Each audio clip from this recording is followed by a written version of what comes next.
Ramadan est à nos portes. Et là, je vais vous demander un service personnel, surtout aux femmes. Arrêtez de publier des photos de desserts, de recettes de cuisine. Je trouve qu'actuellement, Ramadan, c'est plus une orgie. Je vais expliquer à ceux qui ne savent pas c'est quoi Ramadan, c'est quoi. Au fait, c'est comme le repas de Noël qui vous stresse, c'est juste pour 24 heures, mais tu le fais pour 30 jours, tout en jeûnant et sans avoir un congé. Parce que vous avez un congé, le repas de Noël, nous, on n'en a pas. Ceux qui vivent, bien sûr, pas dans leur patrie, à l'extérieur. Donc, imaginez, si vous avez fait 30 jours de repas de Noël, sans être en congé et en jeûnant. C'est un stress énorme. Mais actuellement, le stress vient de ces blogs-là où on voit des recettes qui te prennent 10 heures pour qu'elles soient mangées en 30 secondes. C'est des recettes de dessert, des petites choses qu'on doit plier 25 fois, frire 2 fois, tremper 5 fois dans l'huile, dans je ne sais pas quoi, pour qu'après, tu trouves pas de repas principal avec des sucreries. C'est une orgie alimentaire qui n'a pas lieu de l'être.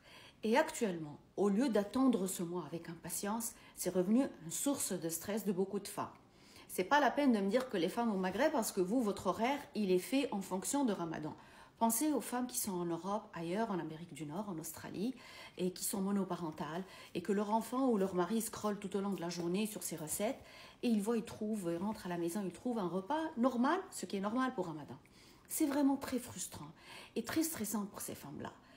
Ramadan n'a plus lieu de l'être actuellement. Je vois que c'est juste une orgie alimentaire, aucune spiritualité. Comme Noël, d'ailleurs, je suis désolée, il n'y a plus aucune spiritualité en Noël. Et Ramadan est en train d'aller vers ce lieu.